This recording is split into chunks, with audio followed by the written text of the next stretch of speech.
Good morning. Last time આપણે જે વાત કરી હતી વિદ્યુત ડાયપોલની એની અક્ષ ઉપર વિદ્યુત ક્ષેત્ર કેટલું થાય અને એના વિષુવવૃત્ત ઉપર વિદ્યુત ક્ષેત્ર કેટલું થાય એની આપણે સૂત્રો લીધા હતા. એ પ્રશ્ન મેં તમને લખાયો હતો. એ પ્રશ્ન ખૂબ અગત્યના છે. બે પ્રશ્નો એને તમારે પાકા કરવાના છે. અને એક કામ કરશું આપણે, આજે નહીં પણ કાલે તમે જે મેં પ્રશ્નો લખાવ્યા છે ત્યાં સુધી પાકા કરી નાખજો અને એકવાર નોટમાં ફરીથી લખી નાખજો. અને એ લખેલું મને વોટ્સએપ કરવાનું છે તમારે.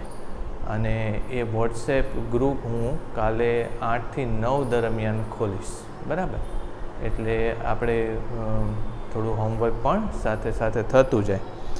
તો આજે વિદ્યુત ડાયપોલનું ભૌતિક મહત્ત્વ થોડી એ વાત કરવી છે અને ત્યારબાદ એક દાખલો આવે છે. બરાબર? તો મેં તમને આપણી ટેક્સ્ટબુકમાં લખેલું છે પણ આપણે બહુ ડિટેલમાં નથી લેવું, કારણ કે તમારે બુકની અંદર લખેલું છે કે વિદ્યુત ડાયપોલનું ભૌતિક મહત્ત્વ.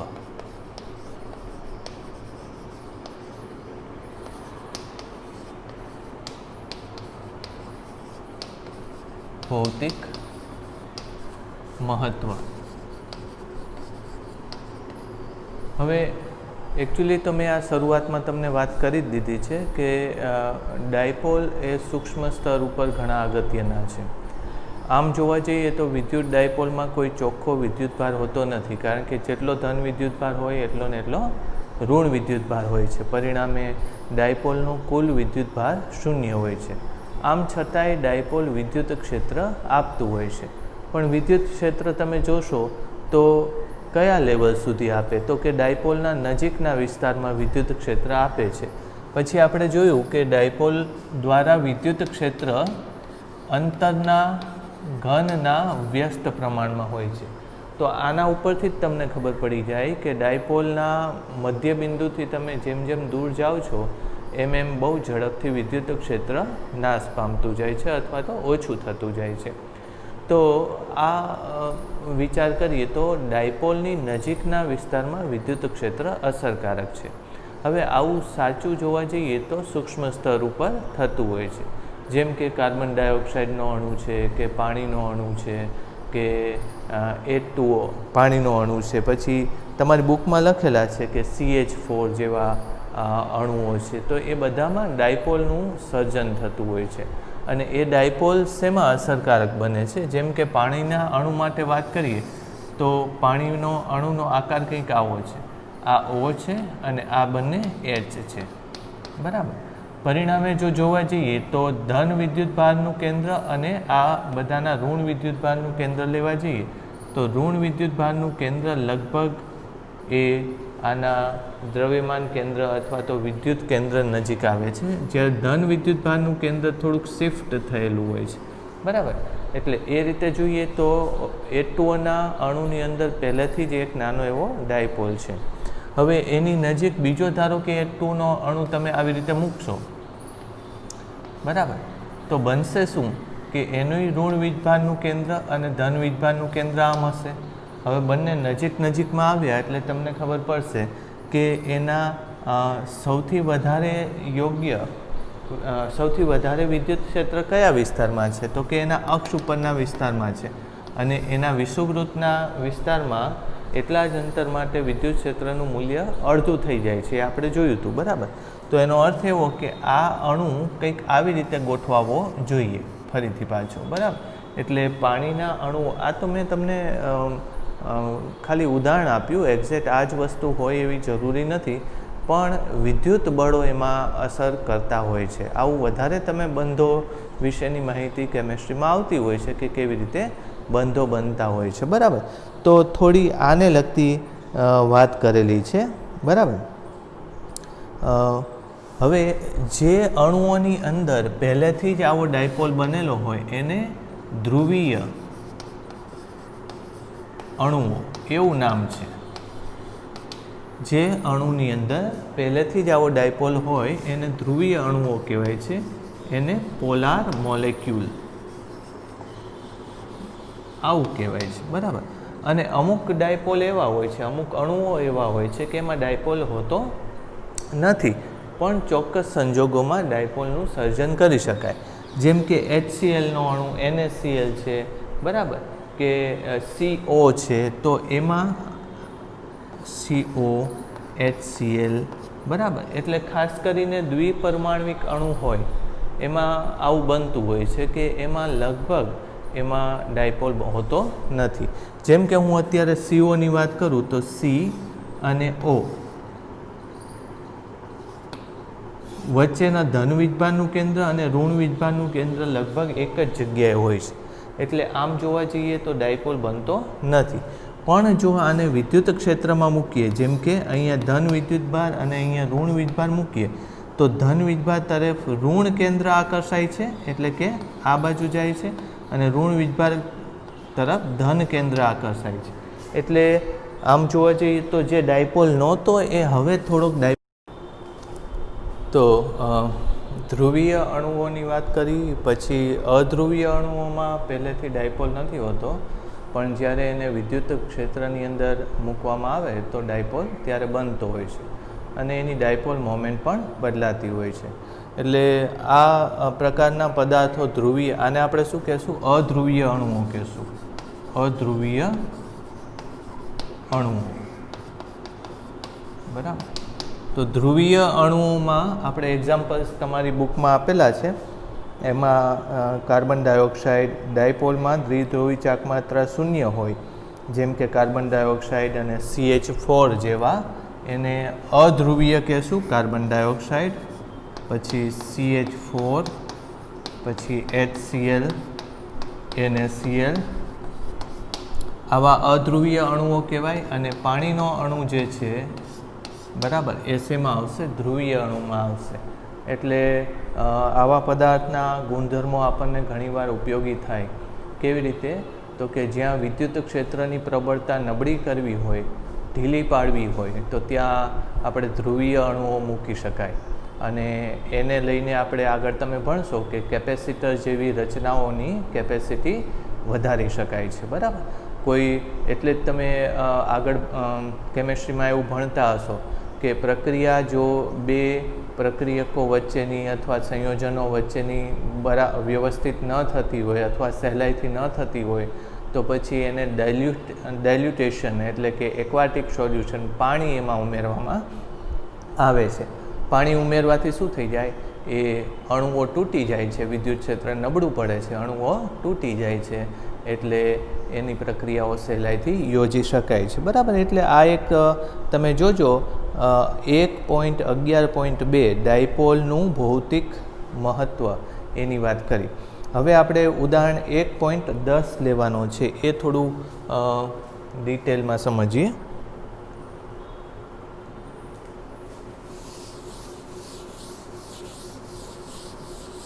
હવે એમાં આપણે આગળ ભણ્યા એવા જ સૂત્રોની વાત છે, પણ હવે ચોપડીમાં ગણતરી આખી પહેલેથી કરેલી છે, એટલે એ રીતે લેશું અને સૂત્રો સીધા લઈને પણ ગણતરી કરશું.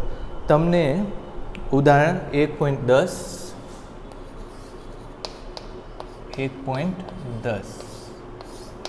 બરાબર, એની અંદર તમને 10 માઇક્રોકુલમના માઇનસ અને પ્લસ આવા બે વીજભારો 5 મિલીમીટરના અંતરે મૂકેલા છે, અને કેન્દ્રથી 15 સેન્ટીમીટર દૂર આપણે ધન વિદ્યુતભારની બાજુએ આવેલા બિંદુ P પાસે વિદ્યુત ક્ષેત્ર પહેલાં મેળવવું છે. એ પ્રશ્ન એવો છે કે અક્ષ ઉપરની વાત છે, હું આમ લખું, બરાબર. તમને એક ડાયપોલ આવી રીતે આપેલો છે, એમાં એક પ્લસ માઇનસ વીજભાર છે, માઇનસ Q વીજભાર છે, બીજો પ્લસ Q વીજભાર છે, અને કેન્દ્રથી અમુક અંતરે આ બે વચ્ચેનું અંતર કેટલું છે? એ 5 મિલીમીટર જેટલું અંતર છે, 5 મિલીમીટર જેટલું અંતર છે, બરાબર. અને તમને એમ કહે છે કે કેન્દ્રથી 15 સેન્ટીમીટર દૂર તમને કોઈ બિંદુ આપેલું છે P, એટલે 15 સેન્ટીમીટર દૂર એક બિંદુ આપેલું છે. તો P બિંદુ ઉપર વિદ્યુત ક્ષેત્રની તીવ્રતા જોઈએ છે અને Qની કિંમત છે -10 માઇક્રોકુલમ અને અહીંયા +10 માઇક્રોકુલમ થાય. બરાબર. એટલે જો આપણે થિયરી સાબિત કરી એ રીતે લેશો તો પણ સહેલું પડશે. બરાબર. અને તમે આખો દાખલો પહેલાં ગણવો હોય તો પણ ચાલે, સૂત્ર સ્વીકારીને ગણો તો પણ સહેલું પડે. બરાબર. તો અત્યારે હું તમને બુકની રીત આપું કે P બિંદુ ઉપર આ તમામ બિંદુઓને નામ આપી દઈએ A O B. આ બિંદુને આપણે શું કહેશું? A બિંદુ કહેશું, આને O કહેશું અને આને B બિંદુ કહેશું. એટલે અહીંયા પહેલાં એમ લખીએ A પરના વીજભારને લીધે P પર વીજ ક્ષેત્ર, P પર વિદ્યુત ક્ષેત્રની તીવ્રતા એવી રીતે લખીએ. એને કંઈ નામ નથી આપેલું. બરાબર.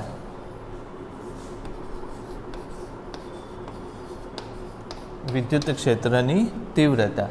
તો સૌથી પહેલાં તો આને ધારી લો કે હું EA કહું તો EA બરાબર શું લખશો? 1/4πε0 Q/r² પ્રમાણે જો હું લખું તો આની કિંમત કેટલી થાય છે? 9 × 10⁹.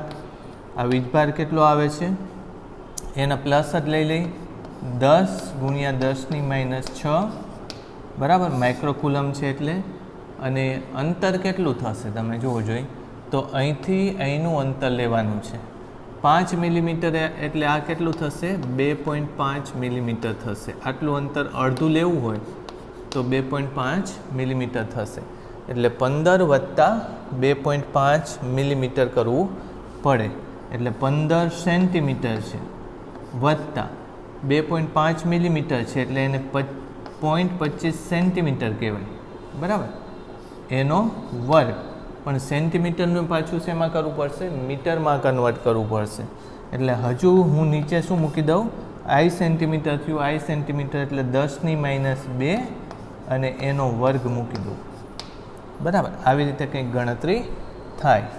એટલે આ થશે 9. બરાબર. નીચે કેટલું થશે? 15.25 નો વર્ગ. 15.25 નો વર્ગ. ઉપર કેટલું થશે? તો પહેલાં જોવો જોઈએ. આ થશે 10 + 10 +4. પછી આ 10 બીજી +4 આવશે એટલે 10 +8 આવશે. બરાબર. હવે એની કેલ્ક્યુલેશન કરી નાખીએ આપણે.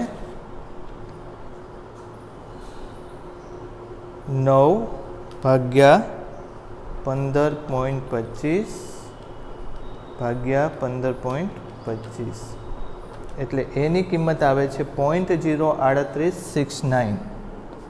0.03869 10⁸. એટલે આને જો 3 પોઈન્ટ આપણી બુકમાં શું આન્સર લખ્યો છે એ પ્રમાણે ગોઠવીએ તો 3.86 એ કિંમત થાય છે. 3.86. આમ તો 87 કરી નાખો કારણ કે 9 છે. 10 કેટલા કર્યા? 2 લઈ લીધા એટલે 6 વોલ્ટ પર મીટર સ્ક્વેર. વોલ્ટ પર મીટર. આ પહેલો જવાબ આવ્યો. અને દિશા એની કઈ છે? બરાબર. એ પણ લખશું. જેની દિશા ચલો આ ઋણ વીજભારને લીધે અહીંયા વિદ્યુત ક્ષેત્રની દિશા કઈ બાજુ આવે? તો કે P થી A તરફ આવે. બરાબર. કારણ કે ઋણ વીજભારમાં વિદ્યુત ક્ષેત્ર આ બાજુ હોય છે એટલે P થી A તરફ છે. આમ લખી નાખવાનું. બરાબર. ચલો હવે B માટે લખીએ. એટલે આમ જ લખશું B પરના વીજભારને લીધે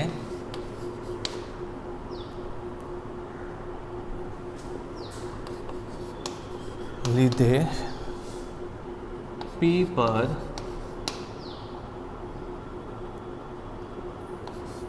વિદ્યુત ક્ષેત્રની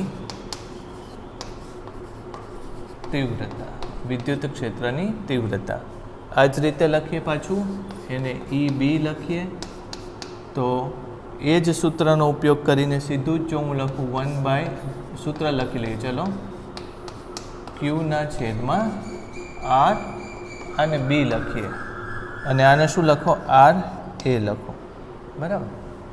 તો 9 × 10⁹ પછી 10 × 10⁻6 વીજભાર, પછી અંતર હવે આટલું લેવાનું છે એટલે 15માંથી આટલું અંતર 2.5 બાદ કરવાનું, આ બે વચ્ચેનું અંતર એટલે 15 - 2.5 બાદ કરવાનું, એટલે 15 - 2.5ની જગ્યાએ શું લખવાનું, મિલીમીટર ને સેન્ટીમીટરમાં કરી નાખો, 0.25² અને પાછું મેં તમને કીધું 10⁻2 સેન્ટીમીટરનું મીટરમાં કન્વર્ટ કરી નાખ્યું, એટલે 9/, આ કેટલું થશે, 14.75 થશે, 14.75 9² અને 10ની કેટલી ઘાત આવશે, આપણે આગળ વાત કરીએ એમ 10⁸ આવશે, 10⁸, બરાબર. અને ફરીથી જો તમે કેલ્ક્યુલેશન કરો તો શું થાય, 9 / 14.75 / 14.75 0.04136 0.04136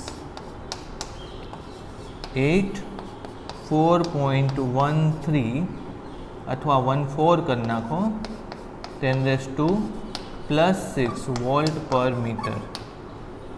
આની દિશા કઈ બાજુ છે, બરાબર. તો આની દિશા ધન વીજભારને લીધે વિદ્યુત ક્ષેત્રની દિશા EA આમ આવશે, બરાબર, અને ઋણ વીજભારને વિદ્યુત ક્ષેત્રની દિશા EB આમ આવશે, બરાબર. એટલે બંનેને બાદ કરવા પડશે, એટલે EA ની દિશા કઈ બાજુ આવશે, તો કે B થી P તરફ, બરાબર, જેની દિશા B થી P તરફ છે, બરાબર, આવું થશે. હવે એને પરિણામી વિદ્યુત ક્ષેત્ર લઈએ આપણે, બરાબર. તો પરિણામી વિદ્યુત ક્ષેત્રમાં બેમાંથી મોટું કોણ આવ્યું, આ નાનું છે અને આ મોટું છે, એટલે પરિણામી વિદ્યુત ક્ષેત્ર લઈએ તો તેથી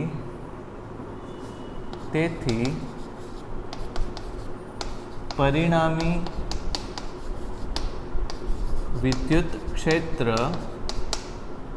E બરાબર EB લખશું, EB - EA, કારણ કે એ મોટું છે, બરાબર. તો આમાં સીધી જ કિંમત મૂકી દઉં તો 4.14માંથી 3.87 બાદ કરવાના, 4.14 - 3.87 10⁻6, બરાબર.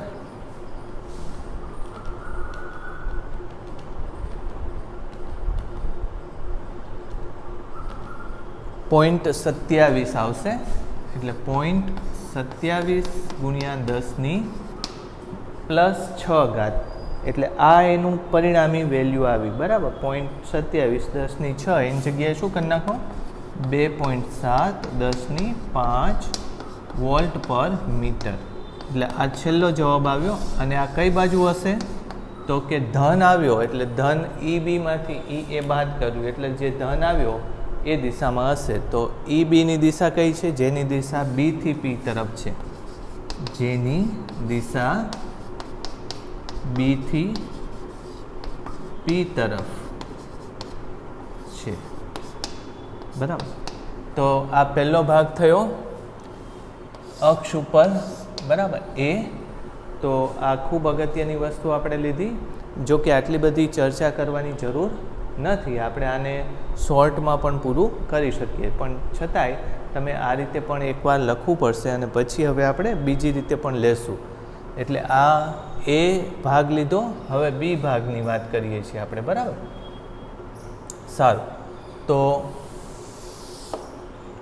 એના વિષુવવૃત્ત ઉપર લેવાનું છે હવે, બરાબર.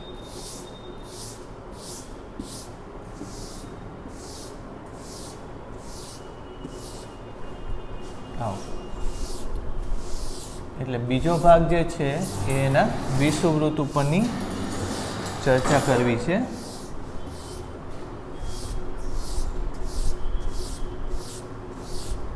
તમારી ટેક્સ્ટબુકમાં આકૃતિ આપેલી જ છે, એ આકૃતિ ફરીથી આપણે ઝડપથી દોરી નાખીએ, બધી ડિટેલ નથી લેતા વિષુવવૃત્ત ઉપર.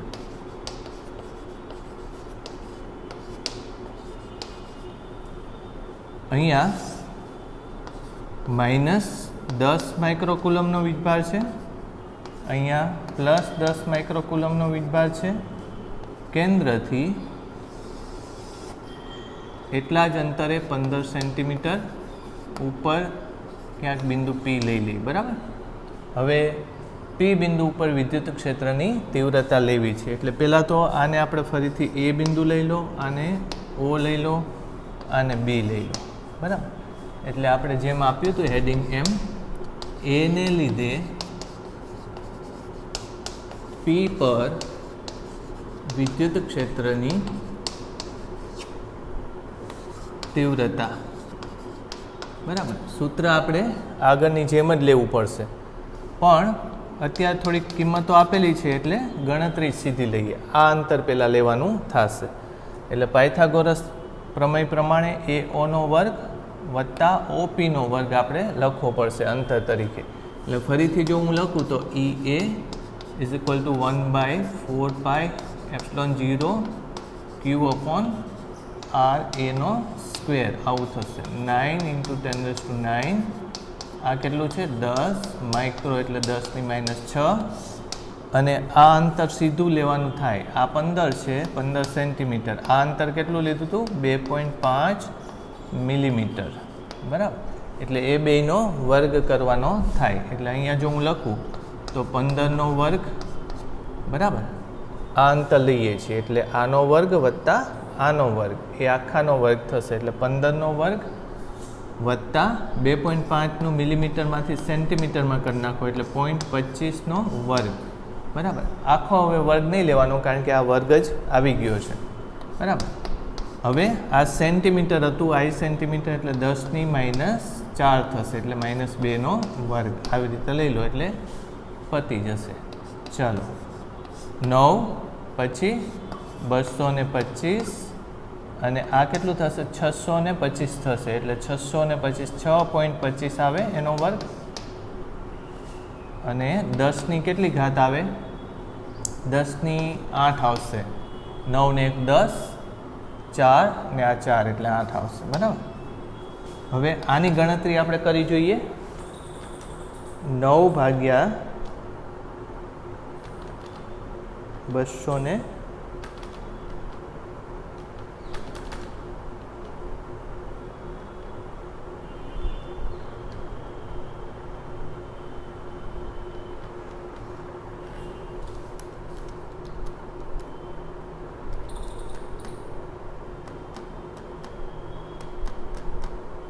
કેલ્ક્યુલેટરમાં કંઈક ફોલ્ટ આવી ગયો છે.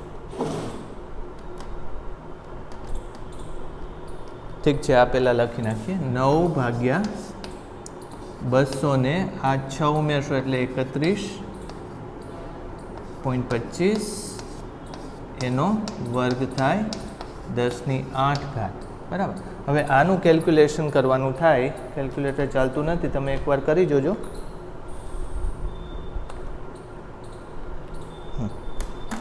9 ભાગ્યા 200 ને 31.25 એટલે 0.03891 થાય. 0.03891. આ વર્ગ નથી આવતો. 91 10ની 8 ઘાત તો 3.89 10ની 6 વોલ્ટ પ્રતિ મીટર. આની દિશા લખવી પડે. આની દિશા કઈ બાજુ આવશે? તો કે માઇનસ વીજભાર છે એટલે P થી A તરફ. જેની દિશા P થી A તરફ છે. બરાબર. આ લખવાનું. તો આ એક ભાગ કર્યો આપણે. એ જ રીતે હવે ધન વીજભારને લીધે અહીંનું કામ નથી ને, પેલા પણ જવું નથી.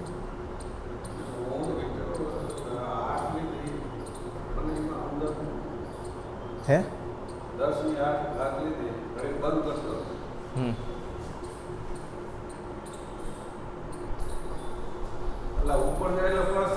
હા. હવે બી ને લીધે આ હવે આપણે થોડી વાર માટે નીચેનો ભાગ વાપરી લઈએ, કારણ કે પેલી બાજુ કદાચ આવશે નહીં. એટલે જો બી પરના વીજભારને લીધે પી પર વિદ્યુત ક્ષેત્રની તીવ્રતા, બરાબર. એટલે આને લીધે અહીંયા તીવ્રતા લઈએ તો સૂત્ર એનું એ જ થશે. એટલે હું ફરીથી એ સૂત્ર લખતો નથી, તમારે આ સૂત્ર લખવાનું, બરાબર. એમાં આર બી આર એની જગ્યાએ લખવાનું. હવે કિંમત મૂકીએ તો સીધી 9 ગુણ્યા 10⁹, એટલે આ આખાની કિંમત આટલી તો આવે જ છે હજી. પછી વીજભાર એટલો ને એટલો 10 ગુણ્યા 10⁻6, બરાબર. અંતરમાંય કંઈ ફેર નહીં પડે. જુઓ તમે, આ 15 છે અને આ અઢી છે, 2.5 મિલીમીટર. એટલે આ વસ્તુ જે આવી એની એ જ રહેવાની છે એમાં. એટલે હું સીધું જ મૂકી દઉં અહીંયા કેટલું 231.25, બીજો કંઈ ફેર પડતો નથી. અને ભાગ્યા 10⁻2 એનો વર્ગ. એટલે બધા જ મૂલ્યો એના એ જ આવ્યા, એટલે જવાબ પણ એનો એ જ આવશે. 8 9 10⁻10⁻6 આટલું આવશે. પણ એની દિશા આપણે અલગ લખવી પડશે. બીને લીધે પી પાસે દિશા કઈ આવે તો કે આવી દિશા આવશે. એટલે એ દિશા કઈ કહેશું? બી થી પી તરફ, જેની દિશા બી થી પી તરફ છે, બરાબર. આવું લખવાનું, બે ભાગ કરી નાખો એટલે ઈ એ આવો આવશે, ઈ બી આવું આવશે, બરાબર.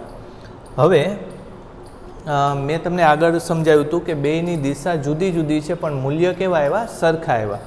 હવે એ કમ્પેરિઝન તમે ખૂણાના સંદર્ભમાં કરી શકો. પહેલાં આટલું લખીને પછી હવે અહીંયા હું તમને ખૂણાના સંદર્ભમાં અહીંયા કેટલું પરિણામી મૂલ્ય મળે છે એ આપણે વાત કરી લઈએ, બરાબર. તો આ કાઢી નાખીએ.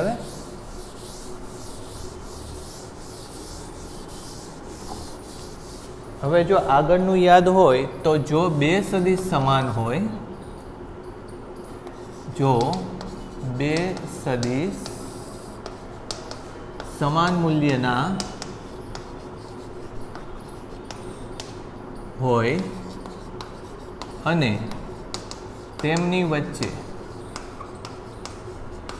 નો કોણ થીટા હોય તો પરિણામી સદિશનું મૂલ્ય કેવી રીતે લખાય? ધારો કે મૂલ્ય બરાબર 2 ગુણ્યા સદિશનું મૂલ્ય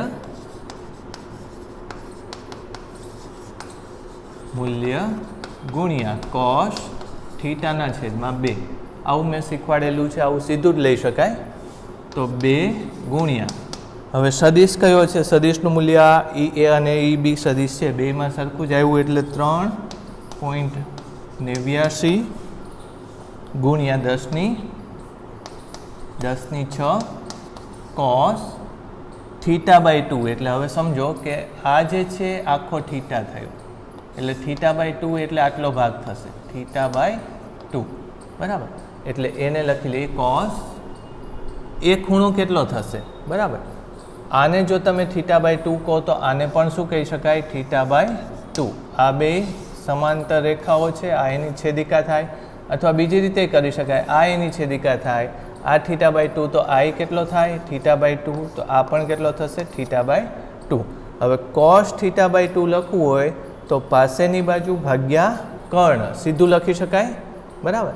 આ θ/2 છે એટલે cos θ/2 એટલે પાસેની બાજુ ભાગ્યા કર્ણ એટલું લખાય.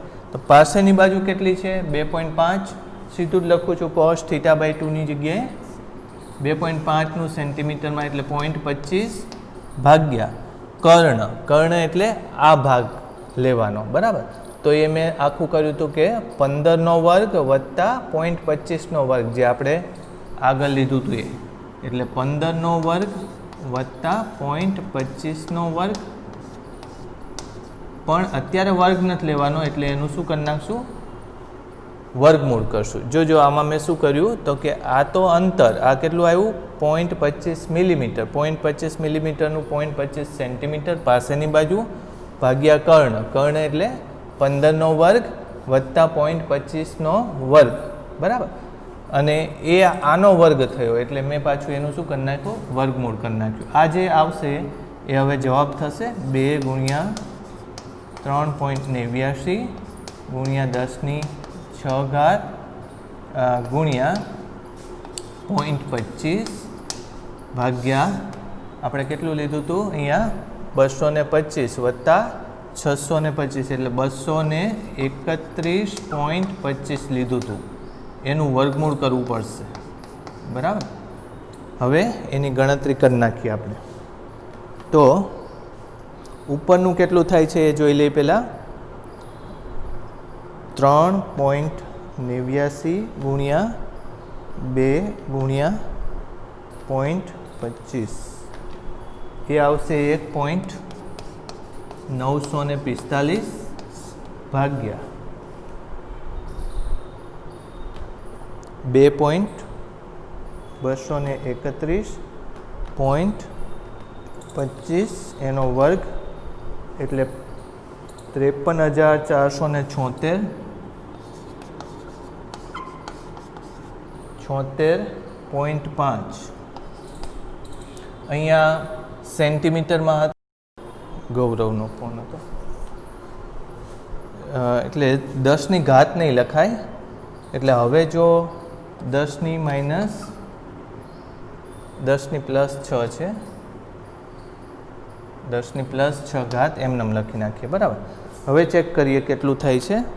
તો 1.945 બાય 53476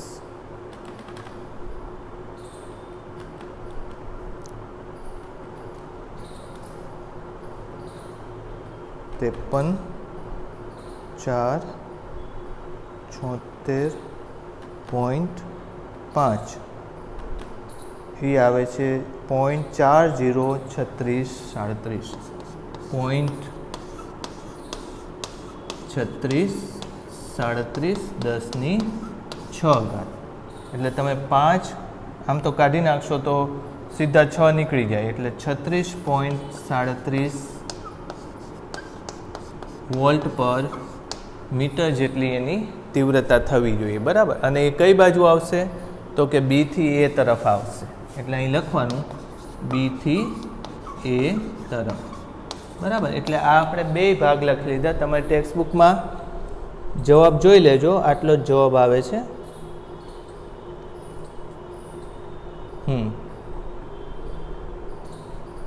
બેયમાં એટલો જ જવાબ આવે છે, બરાબર. એક જ મિનિટ, આપણે રૂટ કરી નાખ્યું. સોરી, અહીંયા વર્ગ કર્યો છે પણ વર્ગ નથી કરવાનો, એમાં ભૂલ થઈ છે સેજ. 231.25 ને એનું વર્ગમૂળ કરવાનું છે. વર્ગમૂળ આવશે 15.20 એટલે 10ની ઘાત વધશે હજી, એટલે આ આવશે 15.20. 945 ભાગ્યા 15.20 એટલે 0.1279 આવે છે. 0.1279 10ની પ્લસ 6 આ સાચો જવાબ છે. એટલે આને તમે 1.27 લખો તો 10ની 5 વોલ્ટ પ્રતિ મીટર.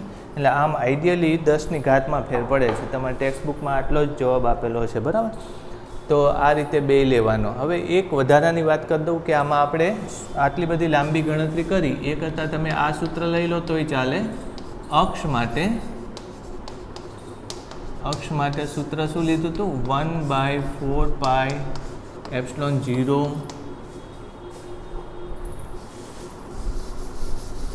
એની જગ્યાએ કે લખો તોય ચાલે, એટલે સહેલું બની જાય કે.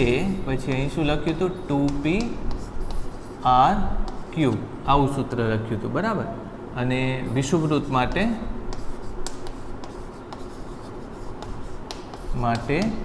એમાં E બરાબર KP/r³. આટલો ફેર હતો બંને સૂત્રમાં. જો તમે આરની કિંમત સીધી 15 લઈ લેશો અને બેમાં કિંમત મૂકશો તો આ જે જવાબ આવ્યા એ જ જવાબ આવશે, બરાબર. પણ તમારી ટેક્સ્ટબુકમાં આ ગણતરી કરી છે એટલે મેં કરાવી, નહીં તો તમે આ રીતે ગણીને જવાબ લાવી શકો, બરાબર. સારું, ચાલો આટલું પૂરું કરી નાખી, પતી ગયું. કેટલા